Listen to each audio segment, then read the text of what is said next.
हाँ, तो नमस्कार प्यारे बच्चे, कैसे हैं आप सभी लोग। उम्मीद करते हैं कि आप सभी लोग अच्छे होंगे। तो आज हम लोग हिंदी में क्या क्या पढ़ना है, कौन कौन सा टॉपिक पढ़ना है कि आप अच्छे नंबर ला पाए क्लास 10th में। आज हम लोग उसके बारे में चर्चा करेंगे। तो वीडियो को अंत तक देखेंगे ताकि आपको यह समझ में आ जाए कि कौन सा टॉपिक पढ़ेंगे, तब जा कर के हमारा एग्ज़ाम में जो है हिंदी का सिलेबस कंप्लीट हो पाएगा और हम अच्छे मार्क्स ला पाएंगे। तो चलिए आज हम लोग स्टार्ट करते हैं। पिछले क्लास में हम सिर्फ हिंदी का जो थोड़ा सा सिलेबस होता है उसके बारे में हमने चर्चा किया था, लेकिन आज आज हम चर्चा करेंगे कि हिंदी में जो बुक्स है उस बुक्स में जो टॉपिक है, कौन कौन सा टॉपिक आपको पढ़ना पड़ेगा, तब जा कर के आपका बुक्स का सिलेबस होगा। आपको हिंदी में ग्रामर पढ़ना है और बुक्स पढ़ना है। अगर आप ग्रामर्स और बुक्स को पढ़ते हैं तो अब ग्रामर से बेसिकली हर एक बार एग्जाम में 60% का क्वेश्चंस जो अनुपात रहता है वो लगभग ग्रामर का ही ज़्यादा रहता है, लेकिन कभी कभी 50-50 रहता है। तो अगर इस बार आप देखें तो 50-50 था। अगर बुक से भी 50% लिया गया था और ग्रामर से भी 50% लाया गया था। यानी कि यह है कि 100 नंबर का अगर टेस्ट हो रहा है तो आपको उसमें टोटल 200 नंबर दे रहा है। तो 200 नंबर में आपको 100 नंबर ही बनाना है। अब 200 नंबर में अगर मान लीजिए 50% सिर्फ बुक से दे रहा है, यानी कि फिर भी किताब से सिर्फ हमको 100 नंबर मिल रहा है। और यदि ग्रामर को पढ़ रहे हैं तो ग्रामर से भी 100 नंबर मिल रहा है, तो टोटल कितना हो गया 200 नंबर। अगर 200 नंबर हो गया तो उसमें बनाना आपको कितना है 100 नंबर ही बनाना है। तो आप सोच के देखिए, अगर सिर्फ बुक्स को भी आप अगर अच्छी तरह से पढ़ लेते हैं, बढ़िया से पढ़ लेते हैं, तो आप सिर्फ बुक्स को पढ़ करके आप बुक्स में सिर्फ ग्रामर को अगर आप अवॉइड भी करते हैं तो आप बुक्स में पढ़ करके आप आराम से 80 से 90 नंबर ला सकते हैं। और अगर आप ग्रामर को पढ़ लेंगे तब तो आप 90 से प्लस 100 में 100 भी ला सकते हैं हिंदी में। और मैट्रिक परीक्षा में सबसे आसान है नंबर लाना, तो आप हिंदी में ला सकते हैं और संस्कृत में ला सकते हैं। तो चलिए हम लोग आज का स्टार्ट करते हैं कि हिंदी में कौन कौन सा टॉपिक आपको पढ़ना है। तो देखिए यहाँ पे जो गोधूली है वो जो हमारा बुक्स है, तो क्लास 10th का जो हिंदी का बुक्स है वो दो बुक्स है, एक गोधूली बुक्स है और एक वर्णिका बुक्स है। तो वर्णिका में टोटल कितना टॉपिक है, पाँच पाँच चैप्टर है। और गोधूली में कितना है 12 और 12, 12 बार कितना हो गया 24 है। यानी कि 12 जो है वो कौन सा है गद्यखंड है और 12 कौन सा है काव्यखंड है, यानी कि कविता वाला है। कभी कभी आप एग्जाम में क्या होता है ना कि कविता का 3 लाइन 4 लाइन दे देता है और उसका पूरा जो उस कहानी क्या बोल रहा है उस कविता में जो कहानी छुपा हुआ रहता है उसको आपको लिखना पड़ता है। तो वही कविताएं वाला जो मेथड आपको मिलेगा वो क्या किस में मिलेगा काव्य खंड में मिलेगा। तो चलिए आप देखिए यहाँ पे जो गधोली का जो चैप्टर है, गधोली में कौन सा गदखंड, गदखंड में कितना है तो 12 टॉपिक है। तो 12 में से सबसे पहले आपको मिलेगा श्रम विभाजन और जाति प्रथा। कौन सा मिलेगा सबसे पहले श्रम विभाजन और जाति प्रथा। एग्जाम में कभी कभी आपसे यह भी पूछ देगा कि श्रम विभाजन और जाति प्रथा का लेखक कौन है। तो इसका लेखक जो है वो डॉक्टर बी आर अम्बेडकर है। हालांकि अभी टॉपिक पढ़ाना स्टार्ट नहीं किया, सिर्फ सिलेबस के ऊपर डिस्कस कर रहे हैं। तो ये भी इतना इम्पोर्टेंट है कि आपको दिमाग में इसको सेट रखना पड़ेगा, इसको याद रखना पड़ेगा, ताकि अगर आपसे मान लीजिए कभी कभी पूछ दे कि श्रम विभाजन और जाति प्रथा का लेखक कौन है, भारत से हम क्या सीखे इसका लेखक कौन है, या फिर दे देगा कि डॉक्टर बी आर अम्बेडकर ने कौन से टॉपिक को लिखा है, और इस टॉपिक का 4 ऑप्शंस में दे देगा और एक ऑप्शंस में श्रम विभाजन और जाति प्रथा भी रहेगा। तो अगर आप अच्छे से इसको सुने रहेंगे तो क्वेश्चन सब आसानी से सॉल्व कर देंगे। ठीक है, तो चलिए, तो पहला कौन सा है श्रम विभाजन और जाति प्रथा, और दूसरा कौन सा है विष के दांत। दूसरा कौन सा है विष के दांत। देखो, तो इसको हम लोग जो है ना टॉपिक इसको याद करने का हम लोग ऐसे दिमाग में याद रख सकते हैं, जैसे कि यहाँ श्रम विभाजन और जाति प्रथा। तो हम लोग 1 नंबर में श्रम विभाजन और जाति प्रथा है, तो दिमाग में हम लोग कह सकते हैं कि पहले कुछ जमाने में पहले कुछ जो हमारा जो पूर्वज जो बीता हुआ है वो बहुत उस टाइम में जात पात का जो है ना वो भावना चलता था। पहले बहुत लोग छुआछूत मानते थे। तो हम लोग कह सकते हैं कि पहले कहाँ से शुरू, छुआछूत। पहले लोग क्या मानते थे, छुआछूत मानते थे। तो हम लोग कह सकते हैं कि एक नंबर में क्या है, छुआछूत। तो कौन सा छुआछूत, तो श्रम विभाजन और जाति प्रथा। बहुत सब जात पात मानते थे। पहले क्या मानते थे, जात पात मानते थे। तो हम लोग दिमाग में रख सकते हैं कि श्रम विभाजन और जाति प्रथा। पहले सभी को जातियों में बांट दिया था, प्रथाओं में बांट दिया था। तो इसीलिए हम लोग कह सकते हैं कि श्रम विभाजन और जाति प्रथा। और दूसरा नंबर, विष के दांत। विष मतलब क्या, जहर वाला दांत, जहर वाला दांत। तो हम लोग दूसरा नंबर को हम लोग ऐसा याद रख सकते हैं जैसे कि श्रम विभाजन और जाति प्रथा। तो पहले क्या था, जाति में बांट दिया था, सबको विभाजन कर दिया था जातियों में। अब उसका जो बोलने वाला जो मुंह था ना, उसका दांत तोड़ देंगे। यानी कि वो जो विष जो युगला है ना, वो जो विष युगल दिया है और उसी से न सब बंटवारा हुआ है। दूसरा नंबर में उसका मुंह तोड़ेंगे। पहला नंबर में क्या किया, विभाजन किया, जाति प्रथा बनाया। अब दूसरा नंबर में क्या किया, उसका जो विष का दांत है हम लोग वो तोड़ेंगे। समझ में आ गया। तो पहला क्या, श्रम विभाजन और जाति प्रथा। दूसरा क्या, उसका विष का दांत तोड़ेंगे। और तीसरा नंबर में यह है कि हम भारत देश में रहते हैं। कहाँ पे रहते हैं, भारत देश में रहते हैं। तो भारत से हम कुछ सीखेंगे, भारत से हम क्या कुछ सीख सकते हैं। ठीक है। तो पहला नंबर क्या, जातियों में बांट दिया। तो जिसने जातियों में बांटा उसका विष का दांत तोड़ेंगे। तो पहला जाति प्रथा, दूसरा विष का दांत तोड़ेंगे, तीसरा कहाँ पे बांटा है, तो भारत में बांटा है। कहाँ पे बांटा है, भारत में बांटा है। तो हम लोग कह सकते हैं कि भारत में बांटा है तो भारत से हम क्या सीखे, यही सीखे कि जाति प्रथा को बनाना है। तो क्या सीखे, भारत से हम क्या सीखे, ये तीसरा टॉपिक है। अब चौथा नंबर में है कि भाई हम भारत में रहते हैं, हमको पहला में क्या है, जातियों में बांट दिया। दूसरा नंबर उसका विष का दांत तोड़ देंगे। और तीसरा नंबर क्या है, हम भारत में रह रहे हैं तो भारत से हम क्या सीखते हैं। तो अगर उतना दिन से रह रहे हैं तो हमारा नाखून भी बढ़ेगा। तो हम उसको कहेंगे कि हमारा नाखून क्यों बढ़ रहा है। क्या कह सकते हैं, नाखून क्यों बढ़ रहा है। अब तीसरा अब उसके बाद पचमा क्या है, पचमा है हमारा नागरी लिपि। पचमा कौन सा है, नागरी लिपि। यानी कि कभी कभी हम कह सकते हैं कि कौन सा नगर आप जा रहे हैं, कौन सा नगर में आप रहते हैं, है ना। तो उसी तरह से हम इसको कह सकते हैं कि कौन सा नगरी है, कौन सा नगरी, कहाँ का नगरी, कौन नगरी आपको जाना है। बाबा बैद्यनाथ धाम की नगरी जाना है, या फिर बासुकीनाथ नगरी जाना है, या फिर आपको कहाँ जाना है, या फिर आपका अपना घर का नगरी जाना है। ठीक है। तो वो हम याद रख सकते हैं, नाखून काट लो और बाबा बैद्यनाथ धाम की नगरी में दर्शन करने के लिए चले जाएं, ये भी कह सकते हैं। अब उसके बाद तो कौन, सिंपल सा याद रखने के लिए, एक लड़का कौन सा है, बहादुर। कौन है, एक लड़का का नाम हम लोग इसमें सुने तो उस लड़का का नाम क्या था, बहादुर। ठीक है। तो यहाँ जो 6 है, अब 6 टॉपिक जो है, 6 चैप्टर जो है, हम इसको कैसे याद रखेंगे। पहला, जाति प्रथा में बांटा है। किसमें बांटा है, जाति प्रथा में बांटा है। तो किसने बांटा है, तो जिसने बांटा है उसका विष का दांत तोड़ देंगे। क्या तोड़ देंगे, विष का दांत तोड़ देंगे। तीसरा, ये सब सभी चीजें कहाँ हो रहा है, भारत में हो रहा है। कहाँ पे हो रहा है, भारत में हो रहा है, कोई और देश में नहीं हो रहा है। इसीलिए हम कह सकते हैं कि भारत से हम क्या सीख रहे हैं, तो भारत से हम क्या सीखे। ठीक है। अब चौथा नंबर, अगर मान लीजिए हम कुछ दिन से रह रहे हैं तो हमारा नाखून भी बढ़ रहा है। तो किसका नाखून बढ़ रहा है, तो बहादुर का नाखून बढ़ रहा है। किसका नाखून बढ़ रहा है, बहादुर का नाखून बढ़ रहा है।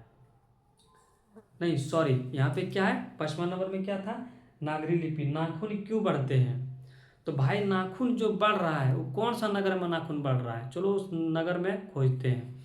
अब उस नगर में जो नाखून बढ़ा है वो कौन से लड़का को बढ़ रहा है, तो हम कह सकते हैं 6ठा नंबर में कि बहादुर का नाखून बढ़ रहा है। समझ में आ रहा है, 6वां टॉपिक। चलिए अब आगे बढ़ते हैं। अब देखो नाखून क्यों बढ़ रहे हैं। चौथा नंबर में अब कौन सा नगर में है, कौन सा नगरी लिपि में है। अब उस नगर में है तो उसका नाम क्या है, तो बहादुर है। क्या है, बहादुर है। यदि आप बहादुर के पास गए तो बहादुर बोल रहा है कि भाई ये तो परंपरा है, ये तो परंपरा चलते आ रहा है, नाखून तो बढ़ेगा ही ना। तो इसीलिए यहाँ पे लिखा है क्या, परंपरा का मूल्यांकन।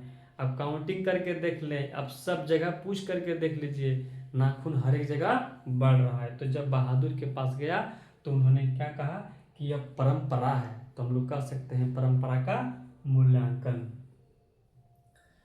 अब उसके बाद बहादुर बोल रहा है कि नाखून भी बढ़ रहा है, छुआछूत भी हो रहा है, भारत देश में हो रहा है, लेकिन फिर भी हम लोग क्या है, जीत रहे हैं। फिर भी हम लोग क्या हो रहे हैं, जीत रहे हैं। तो हम लोग कह सकते हैं कि जीत जीत में क्या है, निरखत हूं। ठीक है। 9वें नंबर में क्या है, अवन्यो। क्या है, अवन्यो। अब 10वां नंबर में बहादुर नाखून काट रहा है, वो जीत रहा है। बहादुर क्या रख रहा है, मछली भी रख रहा है। क्या रख रहा है, मछली भी रख रहा है। ठीक है।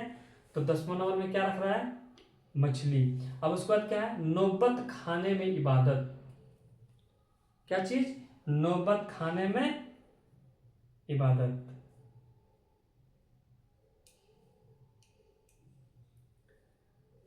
अब उसके बाद यहाँ पे जरा ध्यान दीजिएगा, सॉरी यहाँ पे एक मिस्टेक हो गया था। क्या, 12 नंबर में क्या है, शिक्षा और संस्कृति।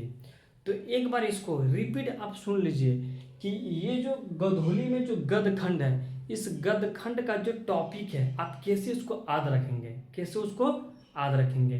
तो पहले याद रखने का ट्रिक आप थोड़ा सा इसको सुन लीजिए।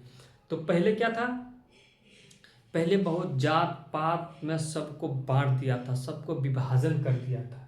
ठीक है ना, सबको क्या किया था, विभाजन कर दिया था, बांट दिया था। इसलिए हम लोग कहेंगे क्या, श्रम विभाजन और जाति प्रथा। क्या कहेंगे, श्रम विभाजन और जाति प्रथा। दूसरा नंबर में जिसने जातियों में बांटा है, जिसने जातियों में बांटा है, वो जो बोलने वाला उसका जो दांत था ना, मुंह था ना, उसके अंदर में जो दांत है उसको तोड़ देंगे, जो 20 वाला दांत है ना उसको तोड़ देंगे। जिसने जातियों में बांटा, जिसने भी विभाजन किया, उसका 20 का दांत तोड़ देंगे। दूसरा नंबर में क्या तोड़ेंगे, 20 का दांत। ठीक है। और उसको तीसरा नंबर में, ये सब कहाँ हो रहा है, सब भारत में हो रहा है। छुआछूत का जो होता है ये भारत में ही हो रहा है, धर्म पर लड़ाई हो रहा है तो भारत में ही हो रहा है, हिंदू मुस्लिम की लड़ाई हो रहा है तो भारत में ही हो रहा है। तो भारत से हम क्या सीख रहे हैं, कुछ सीखने को मिल रहा है ना, जरूर कुछ सीखने को मिल रहा है। तो हम लोग कह सकते हैं क्या, कि भारत से हम क्या सीखें, तीसरा नंबर में। ठीक है। अब चौथा नंबर में, भाई नाखून क्यों बढ़ रहा है। ठीक है ना, मान लीजिए कोई व्यक्ति अगर एक सप्ताह, एक महीना, 2 महीना, 3 महीना, 4 महीने तक अगर अपना अंगुली के नाखून को टच नहीं करेगा तो वो नाखून बढ़ेगा। तो हम आप सवाल कर सकते हैं कि नाखून क्यों बढ़ रहे हैं। अब नाखून जो बढ़ रहा है वो कौन सा नगर में बढ़ रहा है, कौन सा नगर में बढ़ रहा है। तो हम लोग कह सकते हैं 5वां नंबर में, कौन सा नगर में, यानी कि नागरी लिपि। कौन सा नगर में, नागरी लिपि। और वो जो नगर में बढ़ रहा है, ठीक है, वहां पे एक लड़का है, उसका नाम क्या है, बहादुर। क्या है, बहादुर है, बहादुर। अब उसके बाद जब बहादुर के पास गए और उनसे हम सवाल किए कि भाई नाखून क्यों बढ़ रहा है, तो बहादुर बोल रहा है कि ये तो परंपरा है भाई, इसलिए हम कह सकते हैं कि यह परंपरा का मूल्यांकन। तो 7वां नंबर क्या हो गया, परंपरा का मूल्यांकन। ठीक है। और उसके बाद 8वां नंबर में बहादुर बोल रहा है कि कुछ हो जाए हम तो जीत के रहेंगे, कुछ हो जाए जीत के रहेंगे। तो क्या उसको हम कह सकते हैं, जीत जीत में निरखत हूं। और उसका 9 नंबर में क्या है, अवन्यो। क्या है, अवन्यो। अब 10वां नंबर में क्या है, कि जीत जीत में निरखत हूं, अवन्यो। उसके बाद बहादुर के पास एक चीज और छुपा हुआ है, क्या, तो वो मछली भी पकड़ता है। क्या पकड़ता है, मछली भी पकड़ता है, मछली भी पकड़ता है। अब यहाँ पे देखो, याद रखने के लिए हम एक मन में कह सकते हैं कि मछली, मछली तो हम क्या करते हैं, मछली खाते हैं भाई, मछली खाते हैं। तो देखो यहाँ खाने में इबादत, खाने में इबादत। क्या चीज? नौबत खाने में इबादत, यानी कि मछली खाने में इबादत। मछली के बाद क्या है? खाना। तो नौबत खाने में इबादत। और लास्ट में क्या है? शिक्षा और संस्कृति। जब सबके पास शिक्षा आ जाएगा, लास्ट में आपको क्या करना है? शिक्षा के लिए संघर्ष करना है, शिक्षा की लड़ाई करना है। तो इसीलिए हम कह सकते हैं लास्ट का जो टॉपिक है शिक्षा और संस्कृति। कोई दिक्कत है? तो ये जो हिंदी का गधोली वाला जो चैप्टर है, गदखंड में जो 12 चैप्टर है, वो 12 चैप्टर आपके सामने में है। कोई दिक्कत? तो कैसा लगा आपको ये ट्रिक जो थोड़ा समझाने का हम प्रयास किए। अब आगे जो इसका है ना, जो कविताएं वाले जो रहता है, वो क्या है? काव्य खंड। उसको हम लोग क्या कह सकते हैं? काव्य खंड कह सकते हैं। तो अगर काव्य खंड उसको हम कह रहे हैं, तो काव्य खंड में क्या नाम है? राम नाम बीनो बिरथे जगी जन्मा। ठीक है, पहला पहला कौन सा है? पहला टॉपिक का नाम क्या है? राम नाम बीनो बिरथे जगी जन्मा। पहले हम लोग क्या करते हैं? पहले राम का ही नाम लेते हैं। जो हिंदू रीति रिवाज है, वो सभी क्या करते हैं? पहले किसका नाम लेते हैं? राम का नाम लेते हैं। तो हम लोग कह सकते हैं पहला इसमें क्या है? राम नाम विरथु जगी जन्मा। ठीक है, अब आगे ध्यान दीजिए। क्या है? प्रेम ऐनी सिद्धि राधिका। प्रेम का जहां नाम आप सुन रहे हैं, समझ लीजिए वहां राधा और कृष्ण आ गया। ठीक है, जहां प्रेम का नाम सुने वहां राधा और कृष्ण आपके दिल में जरूर आएगा। ठीक है, तो ये क्या है? प्रेम आईनी श्री राधिका। प्रेम आईनी श्री राधिका।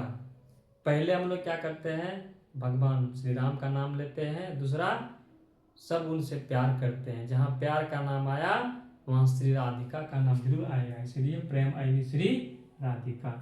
दूसरा नंबर, अति शुद्ध असने को मार्ग है। असने यानी कि राधा, क्या सुंदर, क्या उनका स्नेह कितना पवित्र है, सुंदर है। तो हम लोग कह सकते हैं कि अति शुद्ध स्नेह को मार्ग है। स्वदेशी, ये सभी क्या है? स्वदेशी है। उसके बाद 5वां नंबर में कौन से? भारत माता। कौन सी? भारत माता। 6ठा नंबर में जनतंत्र का जन्म। क्या है? जनतंत्र का जन्म। 6ठा नंबर में जनतंत्र का जन्म। 7वां नंबर में हिरोशिमा। 7वां नंबर में हिरोशिमा। 8वां नंबर में एक वृक्ष की हत्या। 2 वृक्ष नहीं बल्कि एक वृक्ष की हत्या। 9वीं नंबर में हमारी नींद। 9वीं नंबर में क्या है? हमारी नींद। और 10वीं नंबर में क्या है? 10वीं नंबर में अक्षर और ज्ञान। 10वीं नंबर में अक्षर और ज्ञान। और 11वीं नंबर में क्या है? लौट कर आऊंगा फिर। तो लौट कर आऊंगा फिर। लौट कर आऊंगा फिर। और लौट कर आऊंगा फिर। और 12वां नंबर में क्या है? मेरे बिना तुम प्रभु। मेरे बिना तुम प्रभु। ठीक है, 12वां नंबर में क्या है? मेरे बिना तुम प्रभु। तो ये जो बुक्स का जो सिलेबस है ना, एक गधोली में गदखंड और काव्य खंड का ये आपका जो सिलेबस, जो आपको कौन कौन सा टॉपिक पढ़ना है, ये सारा वो चीज है। तो इसको आप लोग स्क्रीनशॉट ले लें ताकि आप इसको बाद में उतार सकें अच्छी तरह से। चलिए, अब हम लोग जो है ना, बुक्स में हिंदी में तो 2 बुक्स है। एक हो गया आपका गोधूली और दूसरा आपका क्या हो गया? वर्णिका। तो चलिए अब हम लोग देखते हैं वर्णिका में कौन कौन सा टॉपिक है। चलिए स्टार्ट करते हैं।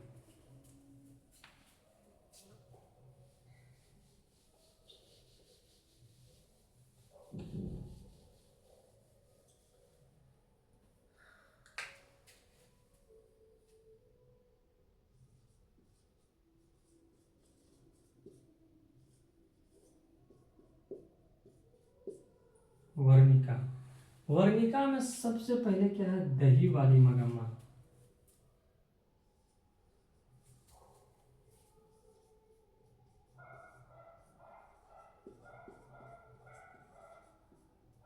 दही वाली मगम्मा। दूसरा नंबर में क्या है? ढहते विश्वास।